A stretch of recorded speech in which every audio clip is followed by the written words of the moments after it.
Hello friends. America और Iran में जो डील हुई है, जो पाकिस्तान क्लेम कर रहा है कि उसने करवाई है, उस डील के बाद ऐसा लग रहा था कि पाकिस्तान बहुत बड़ा बेनिफिशियरी निकलेगा, बहुत फायदा पाकिस्तान को होगा। लेकिन ऐसा नहीं हुआ है। फायदा हुआ है भारत को, और भारत की लॉटरी निकल पड़ी है, और पाकिस्तान परेशान है इस बारे में, और दुनिया परेशान है कि यार भारत ने ये आपदा में अवसर कैसे ढूंढ लिया, ये भारत के फायदे कैसे हो रहे हैं। ये फायदे तो हमारे होने चाहिए थे, ये फायदे तो पाकिस्तान के होने चाहिए थे, पर फायदे किसके हो रहे हैं? फायदे हो रहे हैं भारत के। अब तकलीफ ये हुई कि ऐसा कैसे हो रहा है, तो आज डिटेल में जानेंगे ऐसा कैसे हो रहा है। देखो, आप सबको पता है कि जो ये वॉर चली लगभग 3 महीने, इस वॉर में सबसे ज्यादा नुकसान हुआ उन इकोनॉमीज का जो खुद का तेल नहीं निकालते, अपनी ज़मीन पर तेल नहीं है उनके, और वो ज़्यादातर एशियाई देश हैं, जिसमें से भारत है, चाइना है, इंडोनेशिया है, बांग्लादेश है, श्रीलंका है, पाकिस्तान है। अब पाकिस्तान का तो खैर क्या नाम लेना, उनकी इकोनॉमी तो वैसे भी नहीं है, पर जो भी है चलो ठीक है। बर्बाद हो रहे थे सबसे ज़्यादा, लेकिन नुकसान हो रहा था भारत को भी काफ़ी ज़्यादा। रीज़न था तेल, रीज़न था कच्चा तेल, जिससे पेट्रोल, डीजल और गैस की सप्लाई ये सब रुक गई थी। लेकिन ये जब डील फाइनल हुई तो जाहिर सी बात है कि फिर वो रूट खुल जाएगा हॉर्मुज़ स्ट्रेट का, वहाँ से तेल आना शुरू हो जाएगा। ठीक है, बहुत अच्छी बात, तेल वहाँ से आना शुरू हो जाएगा। लेकिन तेल आने के बावजूद जो लॉटरी है भारत की, वो कैसे निकली है? तो वो निकली है ईरान के साथ। आप सबको पता है कि ईरान के अंदर भारत के काफ़ी सारे इन्वेस्टमेंट हैं, और उनमें से एक फेमस है चाबहार पोर्ट, चाबहार बंदरगाह। चाबहार बंदरगाह बनाया था भारत ने। जो ग्वादर बंदरगाह है पाकिस्तान का, जिसे बनाया चाइना ने सीपैक के अंदर, उसको कंट्रोल करने के लिए, और उसके जवाब में ईरान और पाकिस्तान बिल्कुल नज़दीकी हैं। और अगर चाबहार पोर्ट और ग्वादर पोर्ट की जो दूरी देखेंगे तो वो भी 100-150 किलोमीटर के अंदर ही है, ज़्यादा दूर नहीं है। भारत का जो एम था चाबहार पोर्ट बनाने के लिए, वो बेसिकली एम ये था कि हम ईरान के साथ अपने टाइज को, अपने व्यापार को बढ़ाएं, और ईरान के अंदर से होते हुए हम वही व्यापार को मध्य एशिया में ले जाएं, चाहे वो इराक हो, सीरिया हो, या उस तरफ ले जाएं।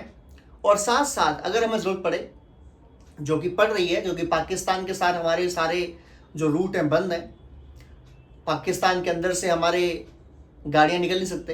लेकिन अगर हमें अफगानिस्तान से व्यापार करना है या अफगानिस्तान में मदद भेजनी है, तो हमें उसके लिए भी चाबहार पोर्ट की ज़रूरत है। लेकिन चाबहार पोर्ट जब बना, बिलियंस की हमने उसमें इन्वेस्टमेंट करी, लेकिन जैसे ही वो बना, प्रॉब्लम ये आई कि चाबहार पोर्ट बनने के बाद उसका इस्तेमाल उतना नहीं हो पाया, क्योंकि ईरान के ऊपर बहुत सारे सैंक्शन लगे हुए, और ज़्यादातर सैंक्शन उनके ऊपर लगे हुए हैं लगभग 40-45 साल से। लेकिन और सैंक्शन मजबूत कर दिए गए, और सैंक्शन ज़्यादा बढ़ा दिए गए जब ट्रम्प सरकार आई, बाइडेन सरकार आई, और ये बढ़ते गए। तो हमारा लगभग सारा व्यापार उनके साथ बंद हो गया, ठप हो गया एक तरीके से। खासकर तेल वगैरह जो हमें लेना था, हमारा प्लान था।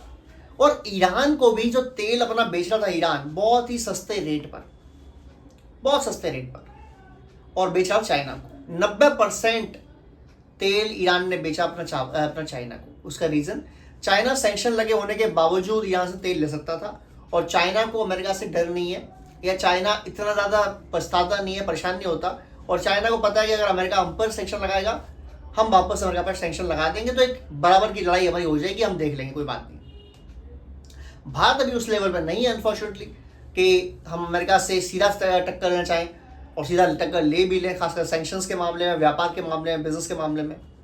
क्योंकि ऐसे 2-4 देश ही हैं जिन पे हम व्यापार ज़्यादा करते हैं, और उसमें अमेरिका सबसे ऊपर है। और बड़ी बात यह है कि अमेरिका हमारे से जब व्यापार करता है, जब भारत से व्यापार करता है, तो अमेरिका पीछे है, भारत पीछे नहीं है। हम ज़्यादा इंपोर्ट नहीं करते, ज़्यादा एक्सपोर्ट करते हैं, तो हम पॉजिटिव में हैं। जबकि ज़्यादातर देशों में हम नेगेटिव में हैं, जैसे कि चाइना से हम ज़्यादा इंपोर्ट करते हैं, एक्सपोर्ट बहुत कम करते हैं। तो हम ऐसा देश चाहते नहीं थे खोना कि यार हमें व्यापार में घाटा हो जाए अमेरिका से, तो हमने वो सैंक्शन थोड़े बहुत मान लिए। लेकिन जैसे ही ये युद्ध बंद हुआ है और सैंक्शन हट गए हैं, केमिकल सैंक्शन सारे हट गए हैं ईरान के ऊपर से, और ईरान से भारत की डील भी है बहुत सारी। ईरान हमारे नज़दीक भी है। ईरान को अगर चाइना भेजना है माल तो पूरा समंदर पार करके घुमा के भेजना पड़ेगा, लेकिन अगर ईरान को भारत भेजना है तो चाबार पोर्ट से भारत के गुजरात के पोर्ट्स या मुंबई के पोर्ट्स की दूरी इतनी ज़्यादा नहीं है। यानी अगर चाइना से कंपेयर करेंगे तो आप मान लें कि चाइना अगर 1,000 किलोमीटर जाना है चाइना मूव करने के लिए, या 2,000 किलोमीटर जाना है चाइना मूव करने के लिए, चाइना पहुंचाने के लिए, तो भारत के लिए सिर्फ 200-300 किलोमीटर जाना है, 400 किलोमीटर जाना है। यानी ओनली 1/4 और 1/5 टाइम में आप भारत व्यापार कर सकते हैं। तो ये विन विन सिचुएशन है ईरान के लिए और भारत के लिए। प्लस भारत को क्या है, सऊदी अरब से तेल मिलेगा, यूएई से तेल मिलेगा, ईरान से तेल मिलेगा, रशिया से हम तेल परचेस कर रहे हैं, ओमान से हम तेल परचेस कर रहे हैं, तो हमारा पास एक वैरायटी पहुंच जाएगी तेल की। और वैसे भी भारत सरकार ने एक ऑर्डर दिया है, एक एक्शन लिया है कि भविष्य के लिए हमें तेल को रिजर्व करना है। हमें तेल की जो रिजर्व है हमें अपने 60-80 दिन से बढ़ा के इसको 150 से 200 दिन करना है। यानी हम अगर कोई ऐसी इमरजेंसी फंस जाए, जैसे भी फंस गई थी, ईरान से वॉर हो गया था अमेरिका का, अगर ऐसी इमरजेंसी फंस जाए और किसी कारणों से 3-4 महीने तेल हमें ना मिल पाए, तो हमारे पास जो भंडारण हो उतना ज़्यादा हो कि हम उस तेल को निकाल पाएँ और उसको यूज़ कर पाएँ, जिससे हमें ज़रूरत ना पड़े इस चीज़ की। अभी हमारे पास जो भंडारण क्षमता है, जो हमारे पास तेल इकट्ठा हो सकता है, वो कम है। लेकिन जैसे ही ईरान की डील हुई है अमेरिका से कि अमेरिका सारे सैंक्शंस हटा देगा ईरान से, जैसे ही सैंक्शन हटेंगे तो जाहिर सी बात है कि चाबार पोर्ट जो हमने बनाया था उसका हम इस्तेमाल करेंगे, और हम तो काफ़ी इस्तेमाल करेंगे उसका, बाकी सामान बेचने के लिए भी, चावल हो गया या धान हो गया, और हमारे जो भी बाकी प्रोडक्ट्स हैं वो बेच सकते हैं, सब्जियां हो गई, फल हो गए। लेकिन जो मेन फ़ायदा हमें होगा, वो होगा तेल में, क्योंकि ईरान का तेल हमें सस्ती रेट में मिलेगा। ईरान सऊदी अरब के कंपेयर में नज़दीक है। ईरान जब हॉर्मुज़ स्ट्रेट कंट्रोल करेगा, फ्यूचर में भी कंट्रोल करेगा, तो जब उससे कोई तेल लेगा तो जाहिर सी बात है कुछ डिस्काउंट ऑफर तो दिए ही जाएंगे उसको। और भारत से ईरान के पुराने भी काफ़ी अच्छे रिलेशन रहे। आपने देखा कि पूरे 3 महीने में ईरान ने भारत को काफ़ी सपोर्ट किया, भारत ने भी काफ़ी सपोर्ट किया ईरान को। और ईरान ने ये भी कहा कि केवल 5 देश ऐसे हैं जो टोल फ्री निकल सकते हैं हॉर्मुज़ स्ट्रेट से, चाइना, भारत, पाकिस्तान, इराक और एक और कोई देश। तो सीरिया, तो इस तरीके से जो देश हैं इनको ये अवेलेबल कराया गया। क्यों कराया गया? क्योंकि भारत से जो रिलेशन है ईरान के वो हज़ारों साल पुराने हैं। पर्शिया से संबंध रखते थे, क्योंकि पारस भी पहले वही था, इसे हम फारस बोलते थे, बाद में पारस हो गया, पर्शिया हो गया। तो वो जो पर्शिया है और वो भारत है, उसके रिलेशंस हज़ारों साल पुराने हैं। और भारत के लिए बेनिफिट है कि जो हमने ऑयल की डिमांड सोच के, जो हमने बिजनेस सोचा था ईरान से हम करेंगे, इसके लिए हमने चाबार पोर्ट डेवलप किया था, पूरी हमारी इन्वेस्टमेंट वहाँ पर थी, वो हमारा फ़ायदा करेगा। और फाइनली ईरान से सैंक्शन हटने के बाद तेल के रेट भी गिरेंगे, जाहिर सी बात है, और भारत को शायद और सस्ते रेट में ईरान से तेल मिल जाए।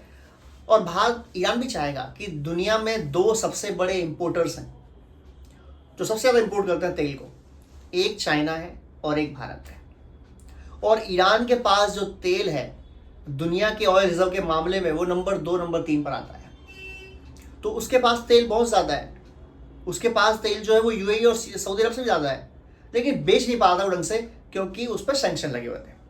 तो 2 दुनिया के सबसे बड़े इंपोर्टर्स, चाइना और भारत। चाइना के पास पहले से ही ईरान की डील्स हैं, और शायद अगले 20 साल तक चाइना $400 बिलियन ऐसे कुछ इन्वेस्टमेंट करेगा ईरान में, या उसकी पेमेंट लेगा, तो वो जो कुछ भी होगा। लेकिन भारत भी अगर मिल जाता है एज क्लाइंट ईरान को, तो ईरान के दोबारा नारे हो जाने। ईरान के पास तो पैसे की कमी नहीं रहने वाली फिर, क्योंकि ईरान को अंधाधुंध पैसा मिलेगा भारत से और चाइना से। और भारत को भी बहुत फ़ायदा है, भारत अपने तेल की वैरायटी बढ़ाना चाह रहा है, तेल का रिजर्व बढ़ाना चाहता है। और भारत के पास पॉपुलेशन भी है ना, 140 करोड़ का मुल्क है भाई, और 140 के आसपास चाइना का मुल्क है। तो अगर 280 करोड़ लोग ईरान का तेल परचेस कर रहे हैं, तो अब मान के चलें कि ईरान का तेल बहुत ज़्यादा बिकेगा, बहुत ज़्यादा क्वांटिटी में बिकेगा और बहुत फ़ायदा होगा। अगर हम बात करें इस डील के बारे में, तो इसमें कोई दो राय नहीं है कि जो डील हुई है इसमें अमेरिका की तो थू हो गई है, और अमेरिका डायरेक्टली नहीं बल्कि इनडायरेक्टली हार ही गया है पूरा। वो जो वॉर लड़ रहे थे वहाँ वो हारे जीते पता नहीं, लेकिन यहाँ जो मीटिंग्स हुई हैं, जो डील्स हुई हैं, उनमें पक्का हार गया अमेरिका। लगभग सारी बातें ईरान ने बनवा ली हैं, एक बात मान के कि हम यूरेनियम संवर्धन नहीं करेंगे, कहानी खत्म। दूसरा, उन्होंने कह दिया कि हम 60 दिन के अंदर एक फ्रेमवर्क बनाएंगे कि हम हॉर्मुज़ स्ट्रेट कैसे कंट्रोल करेंगे, मान ली गई। दूसरा, उन्होंने कहा कि हमारे ऊपर से जो सैंक्शन हटा दो, मान लिए गए। उन्होंने कहा जो हमारे फ्रीज फंड्स हैं उनको रिलीज़ करो, 40 बिलियन डॉलर के आसपास है, मान लिया गया। उनको ये तक बता दिया गया कि 300 बिलियन डॉलर का एक फंड इकट्ठा करेंगे, Saudi Arab, Qatar, UAE, Jordan, Bahrain, Oman, ये सब, और वो सारा मिला के 300 बिलियन डॉलर का फंड यूज़ होगा, इस्तेमाल होगा ईरान के रीडेवलपमेंट में। ईरान के अंदर इन्वेस्टमेंट की जाएगी उन फंड्स की, जिससे ईरान का रीडेवलपमेंट हो सके। लीजिए आप यहाँ भी बल्ले बल्ले हो गए ईरान की। तो ईरान एक ऐसा देश जिसकी टोटल जीडीपी 400 बिलियन डॉलर के आसपास है, उसको 300 बिलियन डॉलर का फंड मिल जाए या इन्वेस्टमेंट ही आ जाए उसके अंदर, और 40 बिलियन डॉलर तो उसके अपने हैं वो डायरेक्ट मिल जाए उसको, तो आप तो समझे कि ईरान तो अगले 2-4 साल के अंदर जो जीडीपी उसकी है उससे डबल हो जाएगा।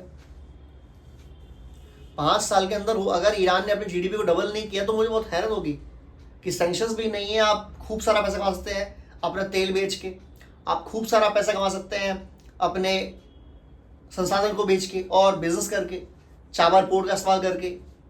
इसके अलावा आपके पास 300 बिलियन डॉलर का डायरेक्ट फंड आ रहा है जिसे आप डायरेक्टली यूज़ करेंगे अपने इन्वेस्टमेंट्स के लिए, चाहे आप वो इंफ्रास्ट्रक्चर में इन्वेस्टमेंट करें, चाहे आप रेलवे में लगाएं, कहीं भी लगाएं जहाँ आपको दिल करे, वो इन्वेस्टमेंट हो गया आपका, प्लस 40 बिलियन डॉलर आपको डायरेक्ट मिल रहे हैं। तो ईरान अगले 5 साल के अंदर अभी तो वो आप कह सकते हैं इनडायरेक्टली कि मिडिल ईस्ट में अब वो सबसे बड़ी पावर है, या इजराइल और ईरान बराबर के पावरफुल हो चुके हैं, ऐसा कह सकते हैं आप।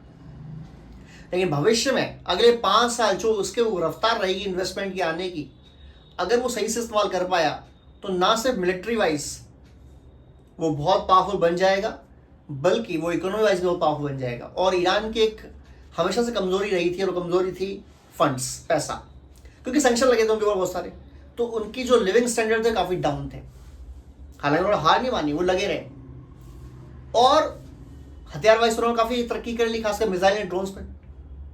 तो जो अगले फंड्स यूज़ करेगा, इसमें कोई दो राय ही नहीं है कि अभी भी ऐसी न्यूज़ है कि रशिया के S-400 जो है वो ईरान में आ चुके हैं, और अगर ये फंड, ये जो डिफेंस सिस्टम है, अगर ये नहीं भी आए हैं तो जितना फंड उसके बाद आ रहा है वो दुनिया के बेहतरीन डिफेंस सिस्टम रशिया से परचेस कर लेगा, जिसके बाद भविष्य में 4-5 साल के बाद, 6 साल के बाद, 10 साल के बाद अगर कभी वॉर हुआ, मैं भगवान करे ना करे कभी ऐसा वॉर हो जाए, पर दोबारा कभी अगर वॉर हुआ तो जितनी आसानी से अमेरिका और इजराइल ने अपने फाइटर प्लेन भेज के पहला हमला किया था और लगभग पहले हमले में ही अयतुल्ला अली खामनी को मार दिया था, वैसा हमला मुझे लगता नहीं कि अमेरिका और इजराइल दोबारा कर पाएंगे। और ये जो पैसा आएगा ईरान में, इसकी जो डेवलपमेंट होगी, उससे ये भी फ़ायदा होगा कि जो ईरान में नेगेटिविटी रहती है कि भाई मुझे जॉब नहीं मिल रही सरकार के खिलाफ, वो भी काफ़ी कम हो जाएगी। तो अमेरिका का एक जो टारगेट था कि हम रिजीम को चेंज कर देंगे, कहाँ रिजीम चेंज कर पाए आपने? रिजीम वही है, अयतुल्ला अली हुसैनी खामनेई पहले राज करते थे, उनका बेटे राज करते हैं, फौज की सोच भी वही है, IRGC की कमांड करती है, सारा कंट्रोल करती है। तो मुझे ही लगता नहीं कि इसमें कोई अमेरिका ने कोई तीर मारा है, मुझे तो ये लगता है कि अमेरिका ने और बेवकूफ़ी करा लिया। वो जो डील 3 महीने पहले बिना खून खराबे के हो रही थी, बिना US के खर्चे के हो रही थी, बिना किसी और चीज़ के हो रही थी, और शायद तब ईरान इतनी शर्तें ना कर पाता, अपनी बनवा पाता जितनी अब बनवा लेगा, और बनवा ली है उसने। और नेक्स्ट 60 दिन में पूरा फ्रेमवर्क क्या है वो समझ में आ जाएगा, पूरे डील्स क्या है वो समझ में आ जाएंगी, और अब मान के चलो कि ईरान जीतने वाला है। ईरान इस कूटनीति में जीत गया है, लेकिन लॉटरी लग गई है भारत की, क्योंकि भारत को तेल मिलने वाला है, भारत का चाबार पोर्ट इस्तेमाल होने वाला है बहुत ज़्यादा, और व्यापार बढ़ने वाला है भारत का और ईरान का, इसमें कोई दो राय ही नहीं है, कोई मुझे संशय ही नहीं है कि ऐसा नहीं हो पाएगा। जय हिंद।